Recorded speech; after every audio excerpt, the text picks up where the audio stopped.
खुलुमबाय बडलेण्ड खौरांनि दिनैनि निउज आपडेटआव आं रमेन बरा नोंथांखौ बरायबाय। दिनैनि गाहाय रादाबफोराव दङ बाक्सा जिल्लानि गोजोन फोथार कुमारिकाटायाव फैगौ 7 जानुवारि 2019 निफ्राय जानो गोनां एबसुनि 51थि बोसोरारि जथुमानि गाहाय सायनासालि खुन्थाखौ गायसननाय हाबाफारिया दिनै 3 डिसेम्बराव जागोन। बाक्सा जिल्लानि बेन्दोङाव थानाय बरमायाव मैया 2 डिसेम्बराव गिबि खेबनि थाखाय मिस्टार बाक्सा 2018 कन्टेस्ट खुंजादों। तामुलपुराव निज देफिलि दालाय दुलाराय बर' फरायसा आफादा गोजाम आफादखौ सेफायनानै गोदान आफाद दाफुंदों। मन्थन फाउन्डेशन अफ इन्डियानि ब्रान्ड एम्बासाडर महरै बर'नि आगोमा फिसा मिस वर्ल्ड डाइभार्सिटी 2018 रिनि ब्रह्मआ सायख'जादों। 1 डिसेम्बराव जालांनाय हरिसिंगानि बमा बेफ्रुनायजों सोमोन्दो गैया होनना आल्फा उदाङा ससियेल मिडियानि गेजेरजों फोरमायहरदों। सालाखाथि दखरा दुलाराय बर' फरायसा आफादनि खुंगा 9थि बोसोरसारि जथुमायाव दावखाजान खुगा लाइसि 6थि बिसानखौ दिहुनगोन। दानिया फैदो आबुं रादाबाव।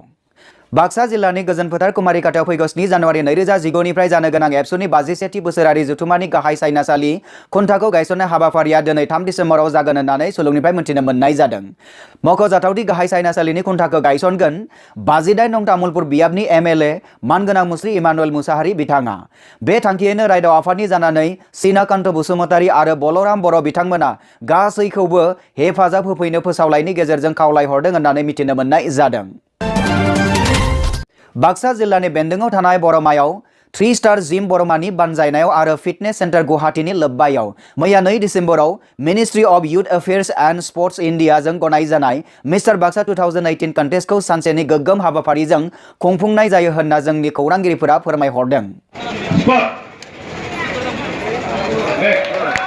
मोनथिनो मोननाय बादिब्ला बाक्सा बडी बिल्डिं एन्ड पावर लिफ्टिं चेम्पियनशिपनि थाखाय गासै 100 बादायारिफोरा स्क्वेड लिफ्ट, बेन्च प्रेस आरो डेड लिफ्ट बे मोनथाम आयदाफोराव नारा-नाथा बादायलायदोंमोन होनना मिथिनो मोननाय जादों। बहुजाति गोस्वामी जे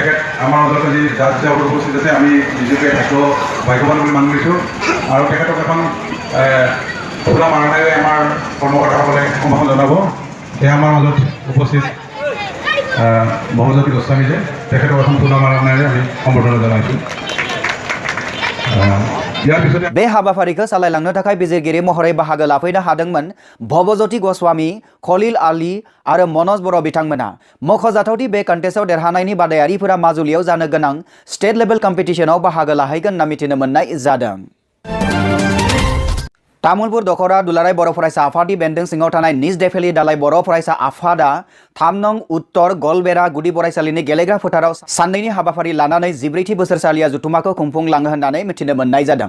जुदि जों बुहुमाव थांना थानांगौब्ला मानसि महरै थांना थानांगोन, सैमा अमाबायदि नङा। आरो जुदि जोङो थांना थानांगौब्ला जोङो हारि महरै थांना थानांगोन, माहारि हिसाबै जों जानांगोन। आरो जुदि जोङो हारि हिसाबै माहारि हिसाबै थांना थानांगौब्ला जोङो गेरेमसा हारि जानांगोन। बे जथुमानि गेजेरजों निज देफिलि दालाय बर' फरायसा आफादनि गोजाम आफादखौ सेफायना गोदान आफाद दाफुङो होननानै मिथिनो मोननाय जादों। गोदानै आफादगिरि महरै सायख'जायो पबिन बर' आरो गोदान गाहाय नेहाथारि महरै सायख'जायो रनित बसुमतारी बिथांमोना।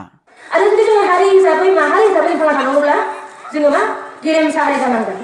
आरो जुदि जों गेरेमसा हारि जानांगौब्ला जों गेरेमसा हारि जानोब्ला जों बयबो साफा सुबुङा गाव गावनि खामानि मावनो गोनां खामानिखौ जों बयबो मावनांगोन। आरो बिथांमोनजों लोगोसे सा 27 बिबानगिरिफोरबो सायख'नाय जायो होननानै मिथिना मोननाय जायो। फुंनि 8 रिंगायाव सेथि हाबाफारि बायदियै गौथुमारि फिरफिलाखौ बिरहोयो निज देफिलि दालाय बर' फरायसा आफादनि आफादगिरि सोदोमसा बर'आ। मुंख्लंफोरनो बिबार बावजेनो निज देफिलि दालाय बर' फरायसा आफादनि लेङा आफादगिरि पबिन बर' बिथाङा। दंफां गायगिरि साहा गलबेरानि गामि बोराइ काशीनाथ सरगयारी बिथाङा। गसाइ गामिनि गामि बोराइ उदांसा बर' बिथाङा। दालाय आफादनि खुगा लाइसि बिथांखौ बेखेवनानै होयो तामुलपुर दखरा दुलाराय बर' फरायसा आफादनि बारग' आफादगिरि बि सुनिल बिथाङा। सोदोमसा बर' बिथांनि मेल सामलायनायाव गेवलां मेलखौ गुवार बिबुंथिनि गेजेरजों बेखेवनानै होयो देफिलि आदर्श गोजौ फरायसालिनि गाहाय फोरोंगिरि जय चन्द्र बर' बिथाङा। गाहाय आलासि महरै गुवारै बेसेन गोसा बिबुंथि लाखियो मिरु एबसुनि नेहाथारि रंगिना बरगयारी बिथाङा। माननि आलासि महरै नुजाथिदोंमोन अजित बर' आफादगिरि तामुलपुर दखरा, राजेश दैमारी गाहाय नेहाथारि तामुलपुर दखरा, रतन बर' थुनलाइयारि नेहाथारि दखरा एबसु, बारहुंखा बर' गाहाय फोरोंगिरि दैमालु गुदि फरायसालि, जीवन चन्द्र बर' बारग' आफादगिरि निज देफिलि दालाय बर' फरायसा आफाद, जीवन जिउ बसुमतारी बाक्सा जिल्ला एबसुनि बाथ्रा दान्थे नेहाथारि, रिना नार्जारी। बे जथुमायाव खमैबो 500 सुबुङा बाहागो लायो आरो मोनफ्रोमबो हाबाफारियानो मोजाङै मोजां जोबलाङो होनना निज देफिलि दालाय बर' फरायसा आफादनि बारग' आफादगिरि बिथाङा रादाबाव फोरमायथियो। Mantan Foundation of India ni Brand Ambassador महरै बर'नि आगोमा फिसा मिस वर्ल्ड डाइभार्सिटी 2018 रेनि ब्रह्मआ सायख'जादों होननानै सुलुङाव मोनथिनो मोननाय जादों। मख'जाथावदि रेनि ब्रह्मआ बावैसो मिस वर्ल्ड डाइभार्सिटी 2018 सेकेन्ड प्रिन्सेसखौ देरहाखांनाय बर'नि सासे आगोमा फिसा।